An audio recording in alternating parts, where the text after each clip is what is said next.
Christmas Eve, everyone. I am back for a very special reason. What I am about to do is completely out of the norm for anything that I do on my channel, but it is for a very special reason. I receive hundreds of emails a day, and because of that, I am not really able to respond because there are just so many. But there was one that caught my eye, and because of the subject line, it really drew me to open it. And when I opened it, it really tore and tugged at my heart. And I reached out to the person who wrote the email and asked if I could share a little bit of what she wrote with you guys so you will understand why I am about to do what I'm going to do. She has a 16-year-old son, and they call him KC, K.C. And she's a single mother, and Casey has a very severe form of autism as well as attention deficit disorder.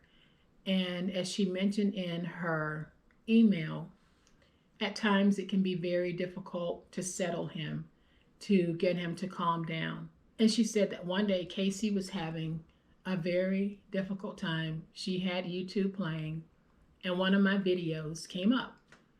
And she said he immediately settled.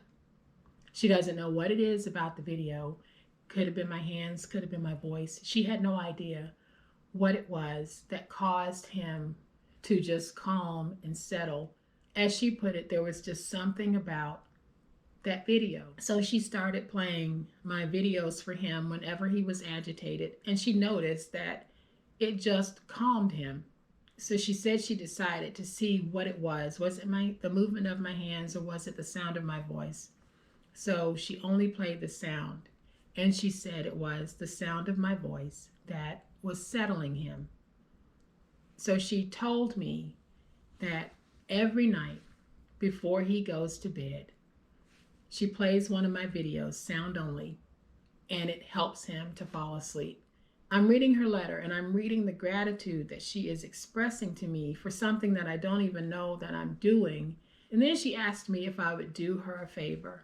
And she wanted to know if I would read to him on Christmas Eve so that he could fall asleep with the peace that he normally has when he's listening to one of my videos. You know, we walk through life every day, and we have no idea how our actions or inactions might be touching another person. And I have always been one that if I'm able to help, I will. And giving me the honor and the privilege of being able to read a story to your son, how could I not do that?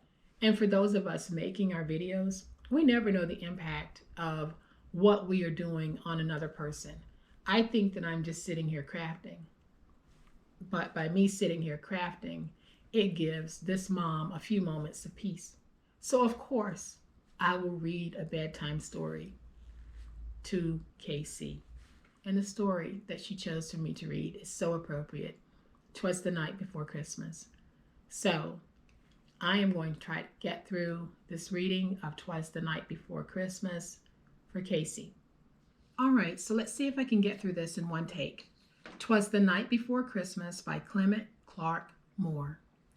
'Twas the night before Christmas, when all through the house not a creature was stirring, not even a mouse. The stockings were hung by the chimney with care, in hopes that St. Nicholas soon would be there. The children were nestled all snug in their beds, while visions of sugar plums danced in their heads. And Mama in her kerchief and I in my cap had just settled our brains for a long winter's nap, when out on the roof there rose such a clatter, I sprang from my bed to see what was the matter. Away to the window I flew like a flash, tore open the shutter and threw up the sash.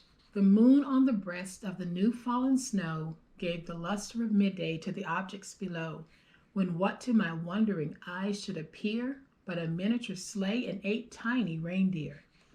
With a little old driver so lively and quick, I knew in a moment it must be St. Nick. More rapid than eagles his coursers they came, and he whistled and shouted and called them by name. Now Dasher, now Dancer, now Prancer and Vixen, on Comet, on Cupid, on Donner and Blitzen, to the top of the porch, to the top of the wall. Now dash away, dash away, dash away all. As dry leaves that before the hurricane fly, when they meet with an obstacle, mount to the sky. So up to the housetop the coursers they flew, with the sleigh full of toys and St. Nicholas too. And then in a twinkling I heard on the roof the prancing and pawing of each little hoof. As I drew in my head and was turning around, down the chimney St. Nicholas came with a bound. He was dressed in all fur from his head to his foot, and his clothes were all tarnished with ashes and soot. A bundle of toys he had flung on his back, and he looked like a peddler just opening his pack. His eyes, how they twinkled, his dimples, how merry. His cheeks were like roses, his nose like a cherry. His droll little mouth was drawn up like a bow, and the beard on his chin was as white as the snow. The stump of a pipe he held in his teeth, and the smoke it encircled his head like a wreath. He had a broad face and a round little belly that shook when he laughed like a bowl full of jelly. He was chubby and plump, a right jolly old elf, and I laughed when I saw him in spite of myself. A wink in his eye and a twist of his head soon gave me to know I had nothing to dread.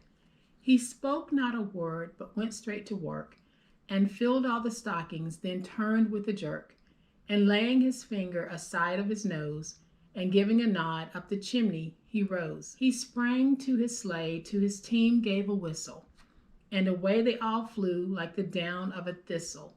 But I heard him exclaim ere he drove out of sight, "Happy Christmas to all, and to all a good night."